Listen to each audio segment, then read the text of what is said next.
Cek, apa-apaan, saya bukan anak kecil. Aina hendak melangkah melewati Arhan tetapi kali ini Arhan memaksa.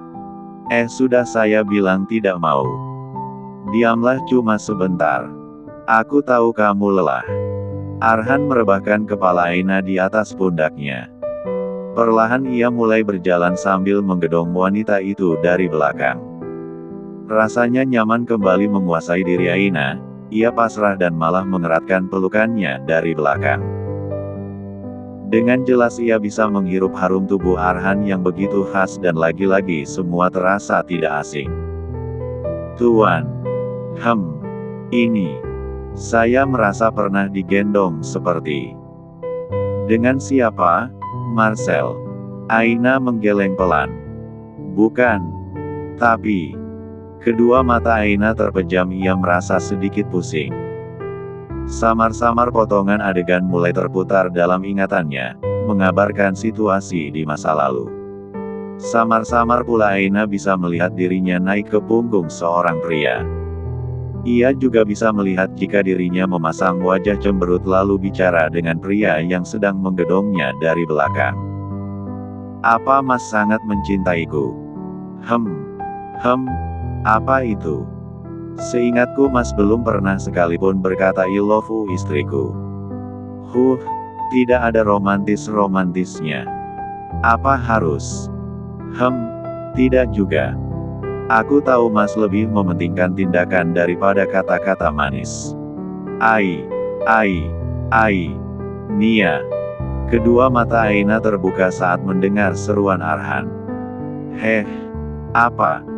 Kamu kenapa malah tidur? Kita sudah sampai, apa kamu mau aku antar sampai ke dalam? Cepat-cepat Aina turun dari atas gendongan Arhan. Sepertinya saya benar-benar kelelahan. Terima kasih, saya harus masuk sekarang. Aina tiba-tiba terlihat begitu panik hingga ia buru-buru menaiki tangga belakang rumahnya. Arhan masih berdiri di sana memandangi kepergian Aina hingga masuk melalui pintu belakang. Apa aku mengagetkannya? Di dalam rumah, Aina melangkah cepat menuju kamar, raut wajahnya begitu pucat dan sedikit pusing. Ia menelan satu kapsul obat yang biasa ia konsumsi saat sakit kepalanya menyerang. Bubu. Aina sampai tersentak ke lantai saking kagetnya. Napasnya tersengal-sengal tidak jelas. Bubu kenapa kok teriak Ci? Dahi Aina mulai berkeringat. Perlahan ia melangkah mendekati Arka dan memeluk sang putra dengan erat. Sepertinya ia syok karena untuk pertama kalinya potongan ingatan itu muncul dan cukup lama, meski ia tidak tahu siapa pria yang menggedongnya. Bubu, sakit ya? Tidak sayang, Bubu tidak sakit kok. Aina memejamkan matanya seraya berusaha mengatur napas agar bisa lebih tenang. Sementara itu, Arhan berjalan santai melewati samping rumah Aina yang terhubung langsung dengan warung makan seafood. Secara kebetulan ia melihat nenek sedang duduk di teras depan sambil mengupas bawang. Arhan yang tadinya ingin pulang, kini mengurungkan niatnya. Ia menghampiri nenek di teras rumah. Nek, sedang sibuk. Tuan Arhan. Nenek menghentikan aktivitasnya lalu menarik kursi untuk Arhan. Silakan duduk. Tanpa mengatakan apapun, Arhan segera duduk disusul nenek setelahnya. Tadi saya lihat Anda berlari menyusul Nia ke belakang. Dia memang sering seperti itu, tidak mau menunjukkan air matanya di depan Arka. Tapi dia wanita yang kuat kok, ucap nenek seraya kembali melanjutkan aktivitasnya. Dia tadi sudah cerita masalahnya. Dan dia juga sudah cerita sedikit tentang suaminya, ungkap Arhan. Ingatan Nia tidak baik, dia melupakan momen bersama suaminya. Untung saja masih bisa melihat fotonya, hanya itu yang dia punya. Dia juga trauma tidak mau dekat pria. Saya juga melarang dia untuk menikah lagi kecuali sama Marcel. Saya setuju, ucap nenek masih sambil mengupas bawang. Arhan semakin dibuat penasaran, Kedua tangannya tercengkram erat saat mendengar nama Marcel di akhir ucapan nenek. Dan juga jelas-jelas ia adalah suami Aina. Bagaimana mungkin ada foto pria lain yang diakui nenek sebagai foto mendiang suami Aina? Tadi Nia juga sudah bilang, hanya bisa melihat suaminya lewat secarik foto. Kalau boleh tahu siapa nama suaminya dan apa saya boleh melihat foto itu? Nenek menegapkan kepalanya menatap Arhan dengan rasa penasaran yang tiba-tiba mencuat. Apa saja yang Nia ceritakan hingga Tuan begitu penasaran? Tidak detail, saya hanya merasa penasaran. Boleh saya lihat fotonya? Arhan kembali mengulang pertanyaannya. Ia terlihat begitu tenang, tidak memperlihatkan ekspresi yang mencurigakan. Boleh, tunggu sebentar. Nenek beranjak dari posisi duduknya. Ia melangkah menuju area dalam warung makan. Dari kejauhan Arhan bisa melihat nenek mengambil sesuatu dari laci meja kasir. Ia kembali menghampiri Arhan sambil membawa album foto berukuran kecil, kurang lebih hanya sebesar telapak tangan orang dewasa. Dengan penglihatan yang sudah kurang jelas nenek mencoba membuka lembar demi lembar hingga akhirnya menemukan foto yang ia cari. Nah, ini suami Nia. Iya. Menyodorkan foto tersebut ke hadapan Arhan. Tubuh Arhan sedikit menyodong ke depan. Ia menatap foto yang telah usang itu dengan seksama. Ia mulai merasa ada yang tidak beres dengan semua cerita nenek. Ya, ia tahu cerita tentang suami Nia yang dimaksud nenek tidak masuk akal, tetapi firasatnya mengatakan jika nenek tidak sedang mengada-ada. Kejadian itu sungguh ada. Ternyata ini suami Nia. Arhan melipat kedua lengannya di atas meja. Kecelakaan itu terjadi di Jakarta. Berarti nenek dulu tinggal di Jakarta. Oh iya pasti, dekat Kalimalang. Nia juga dulu lahir dan tumbuh besar di sana. Orang tuanya meninggal dunia, nenek cuma punya dia. Saat kecelakaan bersama suaminya, untung Nia masih hidup. Sepertinya tempat tinggal yang lama membawa sial, jadi nenek bawa ke sini. Arhan nampak diam membeku, hingga setelah beberapa saat ia berdiri dari posisi duduknya. Saya harus kembali ke penginapan sekarang, permisi. Arhan melangkah cepat meninggalkan tempat tersebut. Sementara nenek hanya bisa memandangi kepergian pria itu dengan tatapan bingung. Sesampainya di penginapan, Arhan tidak masuk ke dalam kamarnya, melainkan pergi ke kamar Alvin. Entah apa yang sedang ia pikirkan hingga begitu terburu-buru. "Vin, kapan rencana mau pulang?" tanya Arhan sesaat setelah sampai di dalam kamar sahabatnya itu. "Besok pagi, kenapa?" tanya Alvin yang nampak kesusahan bicara karena sedang memakai masker organik yang ia beli saat hendak ke pulau. "Ya, beberapa hari ini, ia merasa kulit wajahnya terbakar karena sering ke pantai. Ia tak lagi ingin Laras kaget melihatnya saat pulang nanti." Arhan menutup pintu lalu melangkah, duduk di tepi ranjang. Setelah menyerahkan rambut Arka kepada dokter, "Aku punya tugas lain lagi." "Apa?" "Pergilah ke perkampungan di sekitar Kalimalang. Cari info tentang nenek." Arhan mencoba mengingat-ingat nama nenek yang tak sengaja ia dengar saat makan di restoran kemarin. Cari info tentang nenek Mariana dan cucunya bernama Nia. Spontan Alvin bangkit dari posisi duduknya. Ia tak lagi peduli dengan masker wajahnya yang retak. "Kau serius? Apa kamu sedang berpikir jika wanita bernama Nia itu benar ada, bukan nama asal yang disematkan nenek kepada Aina?" "Aku pikir begitu. Pokoknya pulanglah, besok aku akan mengantarmu ke pelabuhan." Arhan berdiri dari posisi duduknya lalu bergegas pergi meninggalkan tempat tersebut. "Woi, aku belum selesai bicara." "Ais, maskerku jadi berantakan gara rencana dadakannya." Laras pasti akan berteriak melihat Alvin yang begitu tampan, hangus begini. Keesokan paginya, Arhan kembali ke warung, meminjam motor Marcel untuk mengantarkan Alvin ke pelabuhan. Sesampainya di halaman depan ia tersenyum menyeringai saat melihat Aina sedang mencuci motor tersebut. "Cuci yang bersih, setelah ini aku akan meminjam motor itu." Aina berbalik ke belakang melihat Arhan yang sedang memandanginya dari jarak beberapa meter. "Anda benar-benar mau meminjam motor atau hanya ingin menggoda saya? Anggap saja dua-duanya." Arhan melihat penampilan Aina dari atas sampai bawah. Saat ini Aina hanya mengenakan celana longgar dan jaket hoodie oversize, rambutnya diikat sembarangan. "Bahkan saat belum mandi pun, kau terlihat cantik." Aina kembali salah tingkah sendiri hingga mengalihkan pandangannya ke sembarang arah. Kalau mau pinjam, cuci sendiri." Dengan senang hati Arhan mendekat, bukannya meraih selang air ia malah melangkah melewati Aina dan segera mematikan keran. "Loh, kenapa dimatikan? Cuci dulu dong. Nanti aku akan memandikan motor ini sekalian denganmu juga." Arhan tersenyum nakal sambil mengedipkan matanya. Melihat Aina semakin salah tingkah, ia pun segera berbalik untuk menyalakan motor matic tersebut. "Apa orang kaya juga bisa naik motor metik?"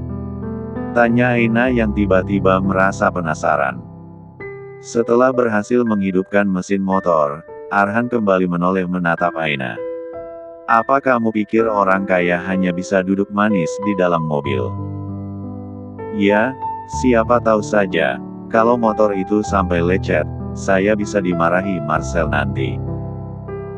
Dia sangat menyayangi motor itu, dia juga pengendara yang baik, meski cuma motor matic, dia tetap terlihat keren." "Cek, apa kamu sedang membandingkan aku dengan babanya Arka? Saya cuma bicara fakta."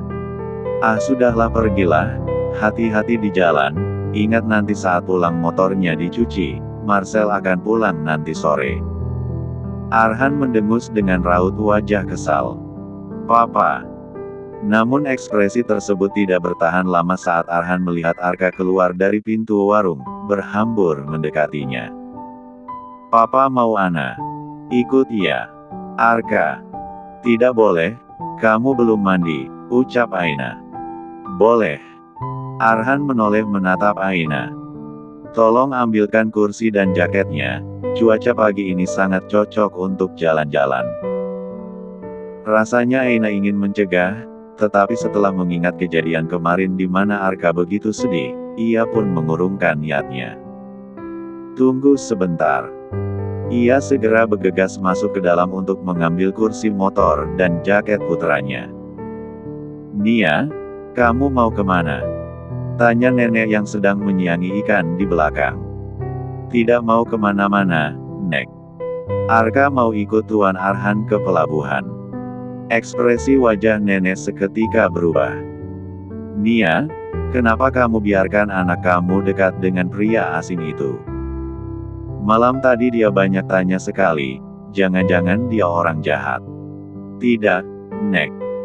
Aku yakin mereka orang baik," ucap Aina lalu meraih jaket Arka yang tergantung di dinding, sekalian dengan kursinya. "Tetap saja kamu juga jangan terlalu dekat, paham?" Aina memandangi neneknya yang terlihat benar-benar serius dengan ucapannya. "Iya, Nek. Tenang saja, aku bisa jaga diri. Aku ke depan sebentar." Aina melanjutkan langkahnya ke teras depan. Terlihat di sana sudah ada Alvin yang berdiri di samping motor, mencoba mencari posisi duduk yang pas sambil memegangi kopernya yang cukup besar. "Ikut, Tuan Alvin. Kalau susah, Arka tidak usah." "Tidak kok, Nia. Aku bisa memegangi koper dari samping." Ia menatap Aina dengan raut wajah sendu. "Sampai jumpa, aku akan pulang secepatnya, jangan rindu ya, rindu itu berat." "Haha." Aina terkekeh sambil menggeleng saat mendengar ucapan itu. Namun sepertinya tidak dengan Arhan dan Arka yang menatap sinis ke arah Alvin. Saat menyadari tatapan mematikan ayah dan anak yang mengarah kepadanya, suara tawa Alvin perlahan meredup. Hadeh, mereka berdua sama saja, tidak bisa diajak bercanda, gumamnya. Bubu, ayo cepat Alka mau pergi nih. Oh iya sampai lupa. Aina segera meletakkan kursi di bagian depan motor. Tak lupa ia memakaikan Arka jaket dan menggedongnya duduk di depan Arhan. Tolong jangan ngebut, Arka terkadang suka bergerak-gerak saat di motor.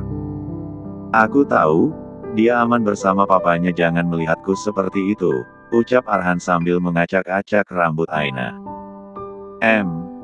Tolong jaga perasaan jomblo di belakang sini, sahut Alvin. Spontan Aina mundur beberapa langkah ke belakang. Semakin hari ia semakin berdebar-debar saat berdekatan dengan Arhan, apalagi setelah kemarin sore ia digendong oleh pria itu, perasaannya semakin tak karuan. Namun, ia masih berusaha membentengi diri, apalagi saat mendengar ucapan nenek tadi. Tak berselang lama, motor yang kendarai Arhan melaju dengan kecepatan sedang meninggalkan pelantaran warung. Nampak, Arka melambaikan kedua tangannya dengan gembira. Biasanya jika tidak ada Marcel, Arka akan merengut sepanjang hari, tapi semenjak ada yang pria itu, dia jadi lebih ceria, ucap Aina sambil memandangi kepergian Arhan, Alvin, dan putranya. Setiap beberapa saat Aina kembali masuk ke warung untuk membantu neneknya. Sesaat setelah sampai di pelabuhan, Arhan menggedong Arka untuk mengantar Alvin sampai di tempat kapal bersandar. Sesampainya di kantor nanti, langsung periksa beberapa pekerjaanku, yang menurutmu sudah pas. Jika mereka bertanya kapan aku pulang, bilang saja sebentar lagi. Siap. Setelah urusan di Jakarta selesai, minggu depan aku akan kembali ke sini sekalian membawa Laras. Aku yakin dengan bantuan Laras, Aina bisa lebih cepat mengingat semuanya. Kau benar juga. Atur saja pokoknya. Arka. Bubunya mana? Langkah Alvin dan Arhan terhenti, mereka menoleh ke samping melihat seorang ibu-ibu berdaster dengan tahi lalat di atas bibirnya. Han, ibu-ibu itu siapa? Sejenak Arhan nampak terdiam, tiba-tiba ia mengingat cerita Aina kemarin tentang ibu-ibu yang mengatai Arka anak haram. Sepertinya ibu-ibu ini yang menghina Arka anak haram kemarin, ucap Arhan berbisik. Kedua mata Alvin membulat sempurna. Anak haram. Ia kembali memandangi ibu-ibu yang sedang duduk santai di pos. Dasar gerigen minyak oplosan. Cek, meskipun kenebo kemasan saset ini menyebalkan, tetap saja anak sultan. Om biang apa tadi? Tanya Arka saat merasa terpanggil. Oh bukan apa-apa. Alvin melihat jam di pergelangan tangannya. Aku masih ada waktu, bagaimana kalau kita silaturahmi sama ibu-ibu itu sebentar? Ayo. Sepertinya dia penasaran siapa yang menggedong Arka sekarang. Arhan melangkah mendekati pos sambil menggedong Arka, disusul Alvin dari belakang. Anda siapa ya? Tumben bukan Nia yang bawa Arka ke pelabuhanan? Tanya ibu-ibu sambil menelisik penampilan Arhan dari atas sampai bawah. Oh Nia. Kebetulan istri saya sedang sibuk, jadi saya yang membawa Arka jalan-jalan kemari, sahut Arhan. Ibu berdaster itu langsung terperagah tak percaya mendengar ucapan Arhan. Papa, Alka takut. Arka menyembunyikan wajahnya di pundak Arhan. Apa benar Anda suami Nia? Kok baru datang sekarang? Bukannya si Arka ini tidak jelas ya siapa ayahnya? Maaf ibu, bos saya ini bukan pengangguran. Silakan kapan-kapan main ke kota ya, lihat majalah, sosial media, sekalian pasang satelit di rumah. Papa Arka ini seorang pemimpin 2 perusahaan besar. Hati-hati bu, mulutnya saya tabok jadi ayam geprek loh. Berani ya kamu ngatain saya? Brak. Arhan mengebrak lantai pos. Ia menurunkan Arka lalu menyodongkan sedikit tubuhnya ke depan dengan tatapan tajam yang mengarah langsung ke ibu itu. Jangan ucapan Anda. Satu kali lagi saya melihat Nia menangis karena hinaan tak berdasar seperti kemarin. Saya pastikan pita suara Anda berpindah ke telapak kaki. Wajah ibu berdaster itu seketika berubah pucat. Tubuhnya bergetar melihat tatapan mematikan Arhan. Nampak beberapa orang di sekitar yang ikut menyaksikan hanya bisa memandangi penuh tanda tanya. Jangan ulangi, paham? Lagi-lagi ibu tadi hanya bisa mengangguk. Sementara Arhan kembali menggedong Arka pergi dari tempat tersebut. Ini ada uang 1 juta dari bos saya. Setelah ini ke puskesmas ya, saya bisa pastikan tekanan darah Anda naik drastis. Dan ingat tutup mulut. Tegas Alvin lalu bergegas pergi.